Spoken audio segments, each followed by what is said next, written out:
السلام عليكم ورحمة الله وبركاته.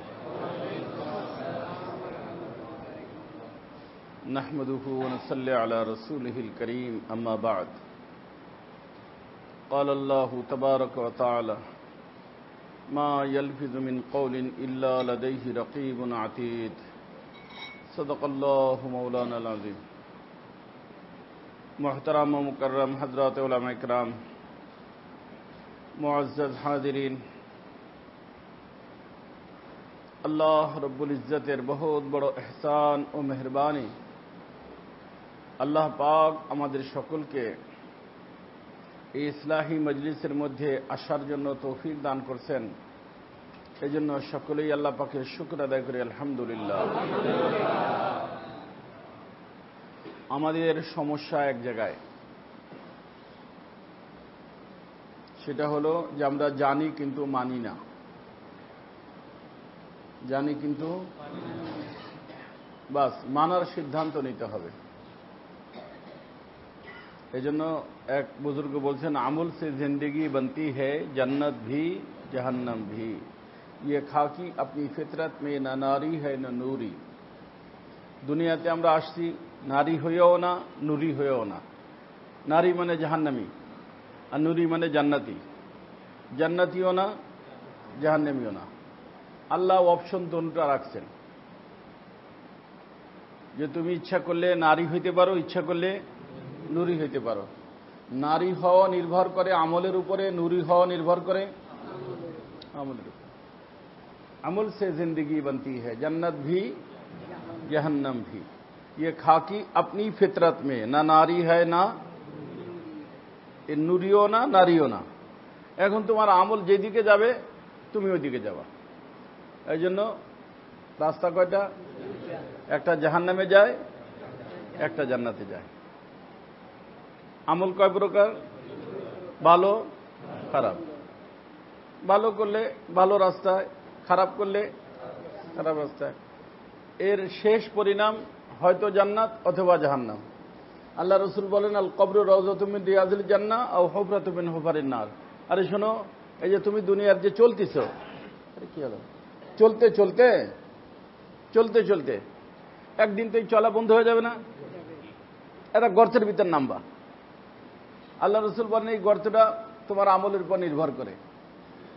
সেটা আল্লাহ পাক, যদি তোমার আমল ভালো হয় সেটা জান্নাতের একটা বাগান হবে, আর যদি তোমার আমল খারাপ হয় জাহান্নামের একটা গর্ত হবে।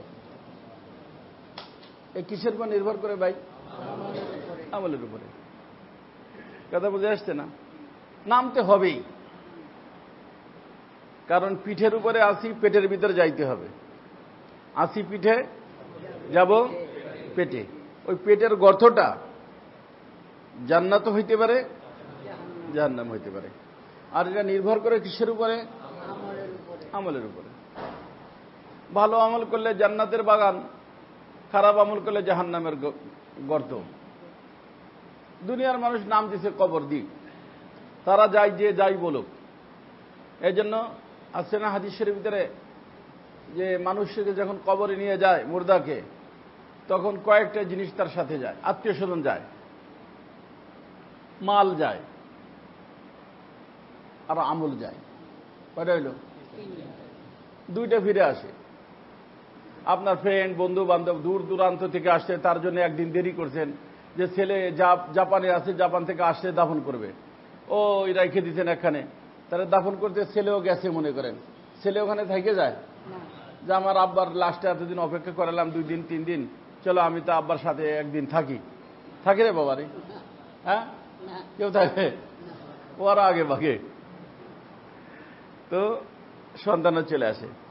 আবার মাল, এই যে খাট নিয়ে যায়, গাড়ি নিয়ে যায়, কাপড় চোপড় নিয়ে যায়, সব কি রাইখে আসে। মোবাইল টোবাইল যদি খোদা না খাস্তা মোবাইল পড়েও যায়, লাশ রাখতে দেয়া, মোবাইলটা আবার কি করে উঠে নিয়ে আসে না? তো মাল দাও ফিরে আসে, আবার বন্ধু বান্ধব আত্মীয় স্বজনও কি আসে, থাকে কি আমল। ও ফিরে আসে না। ভালো আমল হলে তাকে সিকিউরিটির ব্যবস্থা করে। হাদিস শরীফের আসছে, ঈমান, কোরআন, মাথার কাছে এসে দাঁড়ায়, নামাজ ডান পাশে এসে দাঁড়ায়। সমস্ত আমল বিভিন্ন আকৃতি রূপ ধারণ করে তাকে প্রোটোকল দেয়, বুঝে আসছে না? আর যদি খারাপ আমল থাকে তো আল্লাহ তাআলা মাফ করুক। তো আমলেই তো মেইন জিনিস। এই আমলের বর্তমানে অভাব। আমল মানেই মানা, আমল মানেই মানা। আমি কি বলছি, একটা হলো জানা, একটা হলো মানা। জানার দ্বারা নাজাত হবে না, নাজাত হবে মানার দ্বারা। আমরা মানি না। সাহাবায়ে কেরাম যা জানতেন পুরাটুক মানতেন, যা রাসূলের থেকে জানতেন পুরাটুক মানতেন। আজকে আমাদের মানার অভাব সব তবকার মানুষের মধ্যে। বাবারে, আলেমদের মধ্যে অনেক কথা। আমি পিএইচডি করছি, আজহারের থেকে পড়ে আসছি, মদিনার থেকে পড়ে আসছি। বাবারে, জানো তো অনেক কিছু, মানো কটুক, এটি হলো কথা। বুঝতে আসছে না? তো জানার দ্বারা কি হবে না, মনে থাকবে না ইনশাআল্লাহ। নাজাত হবে কিসের দ্বারা? এই জন্য মাঝে মধ্যে চোখটা বন্ধ করে মুরাকাবা করবে যে আমি কটটুক মানতে পারতেছি। আপনি জানেন না এরকম কি কথা আছে আমার বলেন তো দেখি। এখানে কেউ আছেন যে নামাজ পড়া ফরজ কেউ জানেন না? কে জানেন না নামাজ পড়া ফরজ? এটা জানে না কে? হ্যাঁ, মিথ্যা কথা বললে গুনাহ হয়, কে জানে না? অপর মহিলাকে দেখলে গুনাহ হয়, কে জানে না? সুদ খাওয়া ঘুষ খাওয়া না যায়, কে জানে না? হ্যাঁ, সবাই জানে। রমজান মাসে রোজা রাখা ফরজ, সবাই জানে। টাকা হইলে হজ করতে হয়, যাকাত দিতে হয়, সবাই জানে। অনেকে যাকাত দেয় না, অনেকের পর হজ ফরজ, হজ করে না। বুঝলেন? আসলে নামাজ পড়ে না। নামাজের কাম রে কি বলে যে নামাজ আমার কাম আছে রে, সরি এখন আমি তোমার কি পড়তে পারবো না।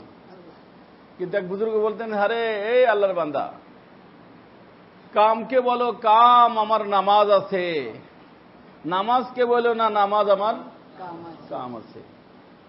যার কারণে নামাজের রক্ত হওয়ার সাথে সাথে কি পড়ো? নামাজ আদায় করো। আজান হয়ে গেছে, যার দরকার কোথায়? মসজিদে। মুয়াজ্জিন কি বলে? হাইয়া আলাস সালাহ, হাইয়া আলাল ফালাহ, নামাজের দিকে আসো। এর মধ্যেই তোমার কামিয়াবি। আমি মেমো করতেছি বসে বসে, তার অর্থ কি? আমি আমার রুমে বসে বসে ইহতিমামি করতেছি, মোতামিমি করতেছি, তার অর্থ কি? এই জন্য আমি বলি মনে রাখবেন আমার কথাটা, যে সেটা হলো যে মৌলবী হইলে নাজাত হবে, হুজুর হইলে নাজাত হবে, হাজি হইলে নাজাত হবে, গাজী হইলে নাজাত হবে, এরকম কোনো কথা নাই। নাজাত হবে আল্লাহর ওলি হইলে। আর আল্লাহর ওলি হয় কিসের দ্বারা? করণীয় কাজ করলে, বর্জনীয়টা ছাড়লে, বাস আল্লাহর ওলি। দেখতে হবে যে আমি করণীয়টা করতেছি কিনা, বর্জনীয়টা ছাড়তেছি কিনা, তা আমি আল্লাহর ওলি। কথা বুঝছেন? তো কি হলো? সেটা আমলই তো হলো না। তো আমল সে জিন্দেগি बनती है, মুখস্থ করবেন এগুলো। जन्नत भी जहन्नम भी, ये खाकी अपनी फितरत में, ना नारी है ना नूरी। নারী আর নুরি নির্ভর করে কিসের উপরে? আমার আমলের উপরে। এই জন্য দোস্ত, যা কিছু জানবো পুরোটুক মানবো। রাজি আছি না ইনশাআল্লাহ? সবাই যা কিছু জানবো পুরোটুক মানবো ইনশাআল্লাহ। তো আমি আজকে, গত সপ্তাহে আমি বলছিলাম যে 4টে গুনাহ বর্জন করার কথা, তাই না? তার ভিতরে একটা বলছিলাম কুকথা বলবো না। তার অর্থ হলো এই জবান। বর্তমান বিশ্বের মধ্যে সব দেশে, আমাদের দেশেও সব দেশেও জবানের গুনাহ বেশি। আমরাও খালি ফুটফুট ফুটফুট করতেই থাকি। এই জন্য আল্লাহ রসুল বলছেন, মান সামাতা নাজা, আরে খামোশ থাকো, নাজাত পেয়ে যাওয়া। বললে রং কথা বের হয়ে যায়। আর এক একটা কথা হাদিস শরীফের ভিতরে আসছে, একটা হলো জাল্লাতুল কদম, একটা হলো জাল্লাতুল লিসান, একটা হলো এই যে পাও, একটা লোক ফিসলে পড়ে গেছে, অ্যাক্সিডেন্ট, আর একটা হলো জবানের অ্যাক্সিডেন্ট। কিসের অ্যাক্সিডেন্ট? বলেন যে পায়ের অ্যাক্সিডেন্ট থেকে বেশি ডেঞ্জারাস হলো জবানের অ্যাক্সিডেন্ট। জবানের অ্যাক্সিডেন্ট, কারণ জবান এমন একটা জিনিস, বলা হয় জারাহাতু সিনানে লাহালতিয়ামু ওয়ালা ইয়ালতামু মা জারাহাল লিসানু। কয় যে ভাই তুমি এমন একটা আমার দিলের ভিতরে একটা জখম লাগাই দিলা, এ আর জীবনে ঠিক হবে না। বলে না? সে জখমটা কি দিয়ে লাগাইছে? তীর দিয়া। কয় জারাহাতু সিনানে লাহালতিয়ামু, সিনান মানে তীর, কারো তীর লাগছে, চাকুতে খুঁচা দিচ্ছেন, তরবারি দিয়ে কোপ দিচ্ছেন, সেলাই টেলাই দিয়া ওষুধপত্রে ব্যান্ডেজ করে দিলে কয়েকদিন পরে কি হয়ে যায়? কিন্তু বলেন ওয়ালা ইয়ালতামু মা জারাহাল লিসানু, জবান দিয়ে যদি কোনো ব্যক্তিকে ক্ষত করে দেয়, সেই ক্ষত আর কি হয় না? ওরা শুকায় না রে বাবা। তো কোন ক্ষত বেশি ডেঞ্জারাস? আমরা কি করতেছি? এই জন্য আল্লাহ রসুল সাল্লাল্লাহু আলাইহি ওয়াসাল্লাম যখন মুহলিকাতের কথা বললেন, যে মানুষকে ধ্বংস করে দেয়, তখন সাহাবায়ে কেরাম বললেন ইয়া রাসূলুল্লাহ মান নাজা, এই ধ্বংসের থেকে বাঁচার উপায় কি? তখন আল্লাহ রসুল বলছেন 3টা কাজ করবা ধ্বংস থেকে বেঁচে যাবা। কয়টা কাজ? আজকে একটা বলবো। তার ভিতরে 1 নম্বর কাজ হলো আমলিক আলাইকা লিসানাক, আরে শোনো, তোমার জবানকে নিয়ন্ত্রণে রাখো। জবানকে কন্ট্রোলে রাখো। জবান, আজকে আমাদের জবান কন্ট্রোলে নেই। জবান কন্ট্রোলে কি যে বলি কি করি ঠিক পাই না। হুজুররাও কি যে বলে, বয়ানের ভিতরেও কি বলে লাগে যেন সে নিজেই ঠিক পায় না। আজকে আমি সকালে বসাছিলাম, একজন আমার মোবাইলের ভিতরে আছে, হযরত মাওলানা তাকি সাহেব দামাত বরকাতুহুম, বাংলাদেশে মানে বিশ্বেই বর্তমানে বড় ওলামাদের ভিতরে একজন, করাচিতে থাকেন, মুফতি শফি সাহেব রহমতুল্লাহ আলাইহি সাহেব দাদা। উনি হযরত মাওলানা সাদ সাহেব দামাত বরকাতুহুমকে একটা চিঠি লিখছেন। দেখেন আল্লাহ রসুল সাল্লাল্লাহু আলাইহি ওয়াসাল্লাম আমাদেরকে যে সবক দিয়ে গেছেন, আজকে যে লোকটা আমার শত্রু কালকে আমার কি হইতে পারে, আর আজকে লোকটা বন্ধু সে কালকে কি হইতে পারে।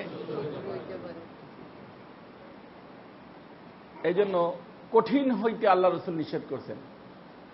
কোনটার ভিতরে কঠিন হইও না, বন্ধুত্ব না শত্রুতামিও না। আল্লাহ রসুল বলছেন ওয়াহবিব হাবিবাকা হাউনাম্মা, বন্ধুত্ব করো এমন ভাবে যে সে যদি কখনো আসা ইয়াকুনা বাগিদাকা ইয়াউমা, হইতে পারে যে কোনো দিন তোমার সে কি হয়ে যাবে, শত্রু হয়ে যাবে। আর তুমি বন্ধুরে একেবারে তোমার যা আছে সব খুলে দিলা, আচ্ছা তুমি এগুলো বলছো না, এগুলো করছো না, বলতেছে কখন, যখন সে শত্রু হয়েছে। বুঝেন নাই? আবার অবগিজ বাগিদাকা হাউনাম্মা, আল্লাহ রসুল বলেন কাউরে দুশ্মনী করে এমন ভাবে যে সে যদি আসা ইয়া কোন হাবিবা কায়ামা, সে যদি কোনদিন তোমার বন্ধু হয়ে যায় তখন তোমার লজ্জা না পাইতে হয়। একজনের ধরে আপনি মার দিচ্ছেন, জেলে ঢুকে দিচ্ছেন, ঘটনাক্রমে ছেলে মেয়ের বিয়ে হয়ে গেছে, বিয়ে হিসাবে গেছে না, তার সামনে মুখ দেখাতে লজ্জা লাগবে না? লজ্জা লাগবে। এই জন্য আল্লাহ রসুল বলেন বন্ধুত্ব করো, শত্রুতামি করো, সীমার ভিতরে থাকো, সীমা লঙ্ঘন করো না। বুঝে আসছে না? কোন মানুষকে খারাপ ওয়ালা তানাবাযু বিল আলকাব, কোরআন কারীমের ভিতরে আসছে কোন মানুষকে খারাপ উপাধি দিয়ে ডাইকো না। হযরত মাওলানা সাদ সাহেব দামাত বরকাতুহুমকে চিঠি লিখছেন একটা ব্যাপারে, সেই চিঠির এমন এমন শব্দ, এমন এমন ভাষা ব্যবহার করছেন বড় আদবের সাথে। অথচ উনি কত বড় মানুষ, আর উনি কিন্তু উনিও বড় বাপের সন্তান, ইনিও বড় বাপের সন্তান। এরা বলে না এই বদমাশ, এই শয়তান, এই সেই। আমাদের হুজুরদের মুখ দিয়ে সমস্ত কথা বের হয়। একজন শত্রুও যদি হয় তাহলে তাকেও কি করা যাবে না, খারাপ ভাষায় দেখা যাবে না। আল্লাহ রসুল সাল্লাল্লাহু আলাইহি ওয়াসাল্লাম একবার বসা ছিলেন, একটা লোক যাচ্ছে, আসতেছে হুজুরের দিকে। আল্লাহ রসুল বলেন যে বিসাকুল আশিরা, এই যে লোকটা আসতেছে অনেক খারাপ মানুষ, অনেক খারাপ মানুষ। তারপর আল্লাহ রসুলের দরবারে যখন আসছেন, উনি বসছে, আল্লাহ রসুল অনেক ভালো ব্যবহার করছেন। তো আমাদের আম্মি জান আয়েশা সিদ্দিকা রাদিয়াল্লাহু তাআলা বলেন, ইয়া রাসূলুল্লাহ, আপনার প্রথম কথার সাথে এই আচরণের মিল খায় না। প্রথম তো আপনি কি বললেন, বিসাকুল আশিরা, এখন তার সাথে এরকম ভালো আচরণ। তা আল্লাহ রসুল বলছেন, মাতা ওয়াজাতিনি ফাহাশা, ও আয়েশা, আমাকে কখনো কি ফাহিশা কথা বলতে শুনছো তুমি?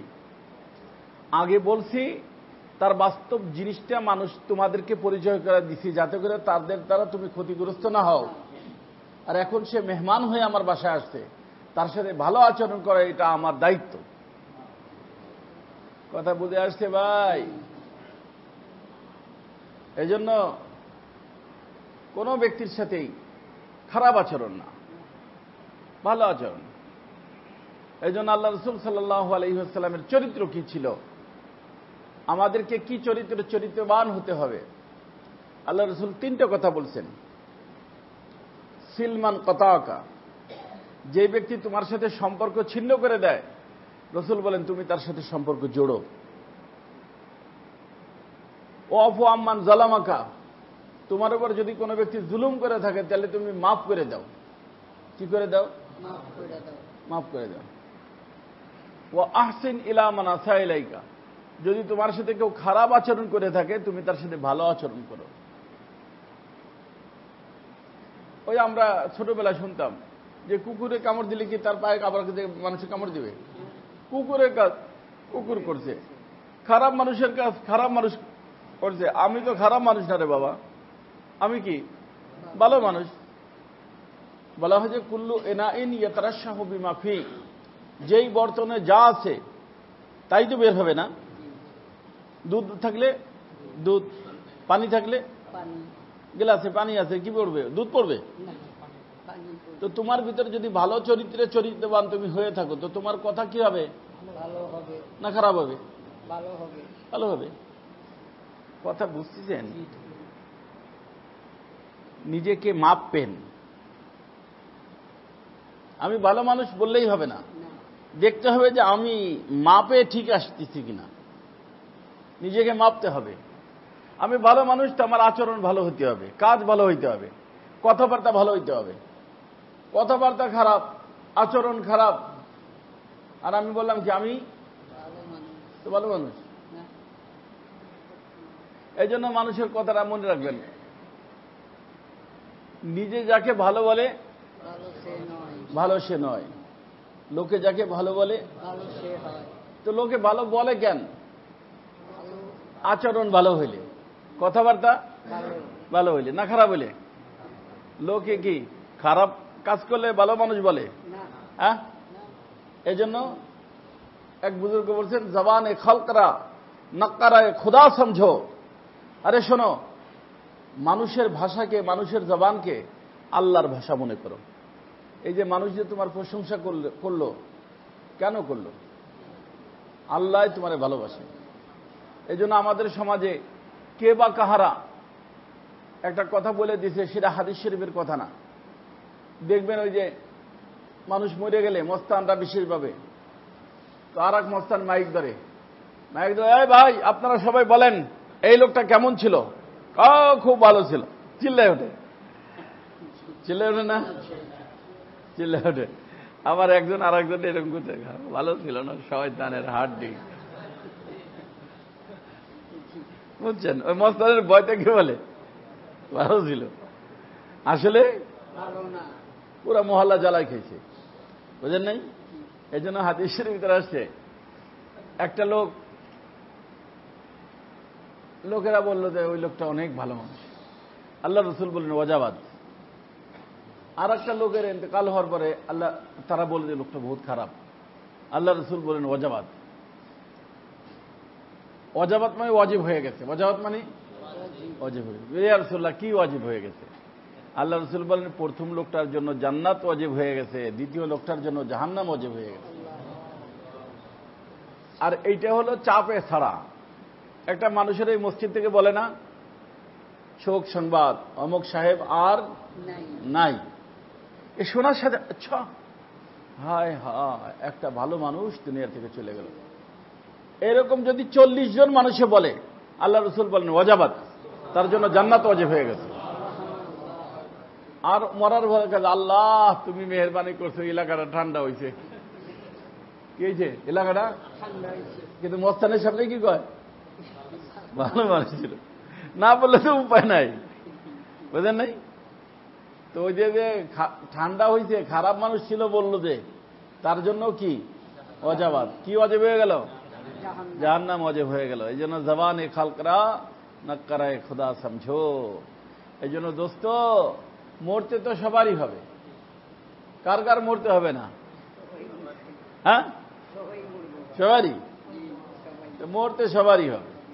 মরার পর যেন মানুষ কি বলে, আহা একটা ভালো মানুষ চলে গেল। এরকম যদি 40 জন মানুষের সাক্ষী দেয়, রসুল বলেন যে আল্লাহ পাক তার জন্য জান্নাতকে ওয়াজিব করে দেন। তো এই ভালো মানুষ হওয়ার জন্য কয়টা কাজ? 3টে কাজ। কয়টা কাজ? সিলমান কতাকা, সম্পর্ক ছিন্ন করতেছে আপনি জোড়েন। অফু আম্মান জালামাকা, যে আপনার পর জুলুম করতেছে আপনি তাকে মাফ করে দেন। ও হাসিন ইলামান আসা ইলাইকা, কেউ খারাপ আচরণ করছে আপনি তার সাথে ভালো আচরণ করেন। এই 3টে কাজ বুঝে আসছে না? তা আমি বলছিলাম যে আপনার আমার নাজাত নির্ভর করে কয়টা কাজের উপরে? তা আজকে বলছি আমি একটা বলবো। তার ভিতরে 1 নম্বর কাজ হলো জবানকে নিয়ন্ত্রণে রাখা। জবানকে কি করব? কন্ট্রোলে রাখবো। দেখেন হযরত আবু বকর সিদ্দিক রাদিয়াল্লাহু তাআলা আনহু, আল্লাহ রসুলের সাথে বন্ধুত্ব বাল্যকাল থেকে। নবুয়ত পাওয়ার পরে সর্বপ্রথম মুসলমান হয়েছে পুরুষদের ভিতরে কে? আর মৃত্যু পর্যন্ত রসুলের সঙ্গ দিচ্ছেন। এবং ওনাকে যদি কোনো ব্যক্তি সাহাবী না মানে, সে ব্যক্তি কাফের হয়ে যায়। অন্যরে সাহাবী না মানলে কাফের হয় না, ওনার না মানলে কি হয়ে যায়? কেন? কারণ কুরআনে কারীমের ভিতরে উনি যে সাহাবী এটা আছে। ইয ক্বালা লি সাহিবিহি লা তাহজান ইন্নাল্লাহা মা'ানা, এই সাহেবের দ্বারা সমস্ত ঐতিহাসিকগণ একমত যে এইটা বলছিলেন আল্লাহ রসুল তখন যখন গারে সাউরের ভিতরে 2 জনে যায় কি পলাইছিলেন না? উপর দিয়ে লোক হাঁটাহাঁটি করতেছে। হযরত আবু বকর বলছি, ইয়া রাসূলুল্লাহ ইন্না লামুদরাকুন, আমরা তো ধরা খেয়ে গেলাম এখনই। এই যে পাও দেখা যাচ্ছে, নিচের দিকে তাকাইলেই আমরা তো আমাদেরকে দেখে ফেলবে, ধরা খেয়ে যাব, তাহলে তো আর উপায় নাই, মেরে ফেলবে আমাদেরকে। আল্লাহ রাসূল বলছে লা তাহজান, ভয় পাইও না। এই সাথীকে বললো, মানে সাহাবীকে বললো, কি বললো? ভয় পাইও না, ইন্নাল্লাহা মা'ানা, অবশ্যই আল্লাহ তাআলা আমাদের কি আছেন? সাথে আছেন। তো যেই আল্লাহ আমাদেরকে মক্কায় হিফাজত করছেন, সে আল্লাহ গুহার ভিতরে হিফাজত করবেন। আল্লাহ হিফাজত করছেন না? আল্লাহ হিফাজত করছেন। তো যে এখানে সাহাবীর আবু বকর সিদ্দিক সাহাবী, এটা কোরআনের দ্বারা প্রমাণিত। আর কোরআনের একটা আয়াতকেও যদি কোনো ব্যক্তি অস্বীকার করে, সে কি হয়ে যায়? অতএব আবু বকর সিদ্দিককে যে ব্যক্তি সাহাবী মানবে না, সে কি? কাফের। কিন্তু অন্য সাহাবীকে যদি সাহাবী না মানে, কি হবে না? কাফের হবে না, গুমরাহ হবে, কিন্তু কি হবে না? কেন? কোরআনে কারীমের দ্বারা অন্য সাহাবীর নাম কি নাই? এরকম নাই। কথা বুঝছেন? এই আবু বকর সিদ্দিক রাদিয়াল্লাহু তাআলা আনহু এত সঙ্গ দেওয়ার পরেও কয়েকটা হাদিস তার থেকে বর্ণিত। মুহাদ্দিসিন বলেন তার কারণ হলো যিনি কথা কম বলতেন, তারপরেও একবার উনি জবান ধরে টানতেছেন, ছিঁড়ে ফেলবে জবান। তো হযরত আবু মুসা আশআরী রাদিয়াল্লাহু তাআলা দূরের থেকে দেখছেন, বলছেন, দেখে বলছেন, মাহিয়াম আবু বকর, ওই আবু বকর থামো, কি করছিস তুমি? বলছে, আরে ভাই কি করছিস মানে কি? এই জবানই তো মানুষকে ধ্বংসের তলদেশে নিয়ে যায়। হাদিস শরীফও কম বয়ান করতেন জবানের হেফাজতের জন্য, সেখানে জবান ধরে টান দিচ্ছেন যে এই জবানে মানুষকে কি করে দেয়? এই জন্য বলা হয় আরবিতে জিরমুহু সগীরুন ওয়া জুরমুহু কাবীর। জবান আমাদের অঙ্গ প্রত্যঙ্গ যেগুলো আছে তার ভিতরে ছোট্ট অঙ্গ, কিন্তু এর অন্যায় অনেক বড়। এই জন্য এক হাদিস শরীফ ভিতরে আসছে যে এই সমস্ত অঙ্গ প্রত্যঙ্গ, হাত পা চোখ নাক আছে না, এই সবাই প্রতিদিন সকালে হাত জোড় করে কার কাছে? হযরত মেহেরবানি করে আপনি ঠিক থাকেন, কারণ আপনি তো একজন ভেঙ্গা দিলে দিয়ে চলে গেল কোথায়? ভিতরে। দে থাপ্পড় কোথায়? কান পেলে। কানে কি করছে? দিল পিটান, এটাও পাথর একটা উঠে লাগাইলো, মাথা ফাইটে গেল। মাথায় কি করছে রে বাবা? যে করছে সে তো নিরাপদ। এই জন্য সমস্ত অঙ্গ কি করে? তার নিকট বলে আল্লাহর ওয়াস্তে আপনি একটু ঠিক থাকেন, কারণ আপনি যদি উল্টাপাল্টা করেন তা আমাদের কি নাই? উপায় নাই। আপনি করে তো চুপচাপ আপনার জায়গায় চলে যাবেন, কিন্তু ঘটনা ঘটবে সব আমাদের উপর দিয়ে। এই জন্য আপনি মেহেরবানি করে কি থাকবেন? ঠিক থাকবেন। কে বলেন? আল্লাহ রসুল বলেন। এই সমস্ত অঙ্গ কার কাছে? জবানের নিকটে। এই জন্য বলা হয় আল মুসলিমু মান সালিম আল মুসলিমুনা মিন লিসানিহি ওয়া ইয়াদিহি। মুসলমান সত্যিকার ওই ব্যক্তি যার জবান এবং হাতের থেকে অন্য মুসলমান নিরাপদে থাকে।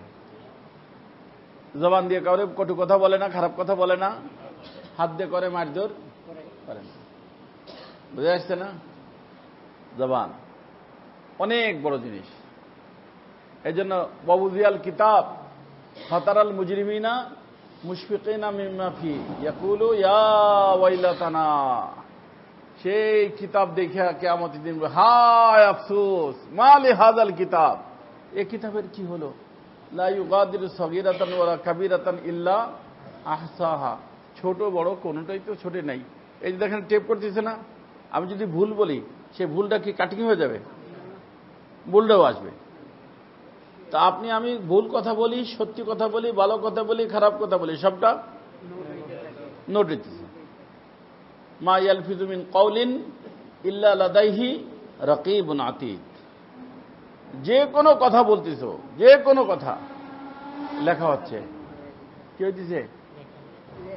এসব কিয়ামতের দিন সামনে খুলে রাখা হবে। এই যে তোমার কথা, এই তোমার কথা। হায় আল্লাহ, আমি এই কথা বলছিলাম। আল্লাহ, অস্বীকার করার কোনো কায়দা নেই। একজন যদি মানুষ টেপ হয় আর একটা খারাপ কথা বাইরে গেছে মুখ দিয়ে, মনে করেন আফসোস করে না? ভাই এটা কাট করে দাও, এদিক সেদিক থেকে কাট করে দাও। কাট করার সিস্টেম আছে, কিন্তু ওখানে কাট করার সিস্টেম আছে রে বাবা, ওখানে কাট করার সিস্টেম নেই। এই জন্য এই জবানের হিফাজত আল্লাহ রসুল বলছেন আমলিক আলাইকা লিসানাক, জবানের উপর নিয়ন্ত্রণ রাখো, জবানের উপর কন্ট্রোল রাখো। এটা যদি রাখতে পারো নাজাত পেয়ে যাও। আমরা চেষ্টা করবো ইনশাআল্লাহ। এই জন্য আমাদের বুজুর্গরা বলেন পহলে তোলো ফির বলো, পহলে তোলো ফির বলো। আল্লাহ রসুল সাল্লাল্লাহু আলাইহি ওয়াসাল্লাম বলেন যে তুমি একটা কথা বললা, বলার পরে আবার বললা সরি সরি। সরি বলার আগে তুমি কেন চিন্তা করলা না? বলে তো দিছো, এখন সরি বললে কি হবে? বুঝে আসছে না? এই জন্য চিন্তা করে কি করতে হবে? বলতে হবে যে এর মধ্যে আমার লাভ না লস। লাভ হলে বলবো, লস হলে খামোশ থাকবো। কি থাকবো? খামোশ থাকবো। আল্লাহ রসুল বলেন যারা খামোশ থাকবে তারা নাজাত পেয়ে যাবে। তো জবানের হিফাজত করার চেষ্টা করবো ইনশাআল্লাহ। আমার জন্য দোয়া করেন, আল্লাহ যেন আমাকে তৌফিক দান করেন। আমি আপনাদের জন্য দোয়া করি, আল্লাহ তাআলা আপনাদেরকে তৌফিক দান করেন। বাস, তিনটার একটা বললাম, এক একটা এক একদিন বলবো, ঠিক আছে ইনশাআল্লাহ। সুবহানাল্লাহ ওয়া বিহামদিহি সুবহানাল্লাহ। কার? ও, ওইটা সাদ সাহেবের কথা, ওইটাই বলতেছিলাম যে হযরত মাওলানা সাদ সাহেব যে চিঠিতে লিখছেন অনেক আদবের শব্দ ব্যবহার করছেন। আজকে আমরা এক একজনের নাম নেই, কোনো হুজুরের সাথে একটু দ্বিমত হইলেই আরে এটা হুজুর না, এটা শয়তান। এই যে আমাদের আকাবের এরকম বলতেন না, এখনো যারা বড় তারা এরকম বলেন না। আপনারা জানেন যে আমাদের দুইটা মাকতাবায় ফিকির আছে, দেওবন্দি বেরলভী। দেওবন্দি বেরলভী। তো বেরলভীর যে মূল ব্যক্তি তার নাম হলো হযরত মাওলানা আহমদ রাজা খান। কি নাম? আমাদের দেশে তো কম, ওই কুমিল্লার দিকে পাবেন, চট্টগ্রামের দিকে পাবেন বেরলভী, বেদাতি আমরা যাদেরকে বলি।